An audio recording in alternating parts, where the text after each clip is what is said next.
हूं श्रेया बहुगुणा और आप देख रहे हैं न्यूज तक।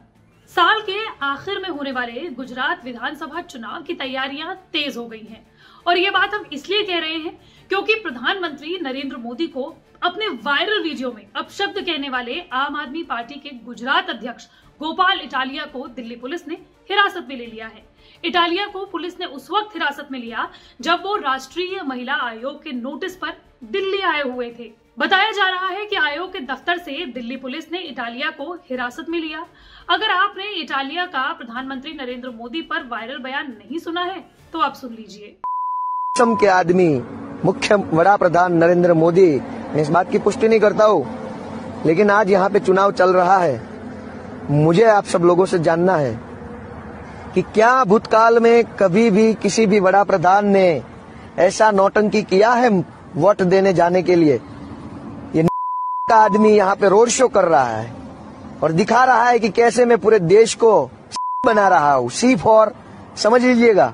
हालांकि इटालिया का ये इकलौता विवादित बयान नहीं है। एक और वायरल वीडियो में वो देश की महिलाओं को आत्मसम्मान बचाने के लिए मंदिर ना जाने की सलाह देते हुए भी नजर आए।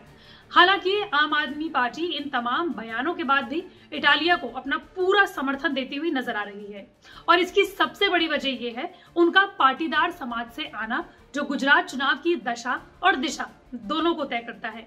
लेकिन कौन है गोपाल इटालिया, जो कांस्टेबल से लेकर क्लर्क रहे और फिर इन दोनों नौकरियां करते करते वो राजनीतिज्ञ बन गए? चलिए बताते हैं आपको इसी वीडियो में। 21 जुलाई 1989 को गुजरात के बोटाद में जन्मे गोपाल इटालिया की प्राथमिक पढ़ाई भावनगर जिले में हुई। 5 भाई बहनों में चौथे नंबर के इटालिया की परवरिश अपने ननिहाल में हुई। इटालिया ने पॉलिटिकल साइंस और लॉ से ग्रेजुएशन किया और 2014 में इटालिया अहमदाबाद कलेक्ट्रेट में राजस्व क्लर्क के रूप में काम करने लगे। लेकिन ठीक एक साल बाद 2015 में इटालिया हार्दिक पटेल के पाटीदार आरक्षण आंदोलन के साथ जुड़ गए और सियासत की ओर उनका ये पहला कदम माना गया।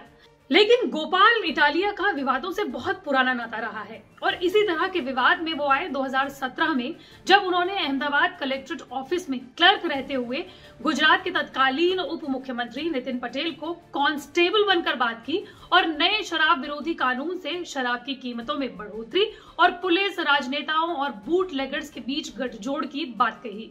एक तरफ जहां इस 1 मिनट की ऑडियो क्लिप से गुजरात सरकार की जमकर किरकिरी हुई, तो वहीं इटालिया पर भारतीय दंड संहिता की धारा 120 के तहत कार्रवाई की गई और उन्हें नौकरी से भी हाथ धोना पड़ा। हालांकि अंग्रेजी अखबार इंडियन एक्सप्रेस ने जब उस दौर में गोपाल इटालिया से बात की तो उन्होंने कहा था कि वो नर्वस हो गए और नर्वसनेस में उन्होंने खुद को कांस्टेबल बता दिया। हालांकि इटालिया ने कम वक्त के लिए गुजरात पुलिस के लिए लोक रक्षक दल जवान के तौर पर काम किया, लेकिन गुजरात के गृह राज्य मंत्री प्रदीप सिंह जाडेजा पर जूता फेंकने की हरकत करने के बाद उन्हें इस नौकरी से भी हाथ धोना पड़ा। हालांकि इस समय तक इटालिया पाटीदार समुदाय के एक बड़े नेता बन गए थे। 2018 में पाटीदार अमानत आंदोलन समिति के नेता के तौर पर खुद को वो गुजरात में स्थापित कर चुके थे। गोपाल इटालिया ने हार्दिक पटेल के साथ घूम घूम कर पाटीदार आरक्षण आंदोलन खड़ा किया। इटालिया अपने आक्रामक और जज्बाती भाषणों के लिए भी जाने जाते हैं। आनंदीबेन सरकार में पाटीदार आरक्षण की मांग को उठाने में इटालिया की एक बड़ी भूमिका थी। फिर 2020 में आम आदमी पार्टी में जूम के जरिए शामिल होकर इटालिया पूरी तरीके से सियासत में आ गए। 2020 में ही वो शादी के बंधन में भी बंधे। लेकिन अब सबसे बड़ा सवाल उठता है कि आम आदमी पार्टी इटालिया के दो विवादित बयानों के बाद भी उनके पीछे खड़ी क्यों है?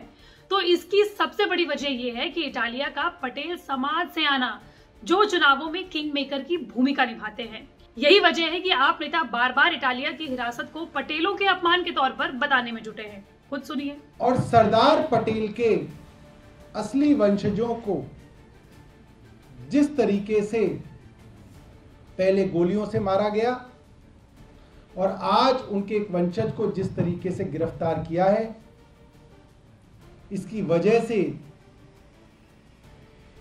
पूरे पाटीदार समाज में और सभी गुजरातियों के मन में बहुत गुस्सा है। और दूसरी वजह है इटालिया ने गुजरात में आम आदमी पार्टी को जीत का स्वाद चखाया है। जी हाँ, साल 2021 के निकाय चुनाव में इटालिया की अगुवाई में आम आदमी पार्टी ने 6 नगर निगमों, जिसमें अहमदाबाद, सूरत, वडोदरा, राजकोट, भावनगर और जामनगर शामिल हैं, उनके लिए चुनाव लड़ा। इसे सूरत और राजकोट में बड़ी सफलता मिली। 6 नगर निगमों में 13.28% वोट मिले। खास तौर पर पाटीदारों के वर्चस्व वाले सूरत में आम आदमी पार्टी को 120 में से 27 सीटें मिली। इसी के चलते आपने 2022 विधानसभा चुनाव में इटालिया की अगुवाई में ये चुनाव लड़ने का फैसला किया है। बहुत साफ सी बात है। देखिए, 27 साल से राज्य की सत्ता बीजेपी के पास है। कांग्रेस बीजेपी को हटाने में बहुत सफल नहीं हुई है, लेकिन आप खुद को गुजरात में एक नए विकल्प के तौर पर देख रही है और यही वजह है कि वो गोपाल इटालिया को किसी भी कीमत पर सपोर्ट कर रही है। आपका क्या मानना है, हमें कमेंट बॉक्स पर जरूर बताइए।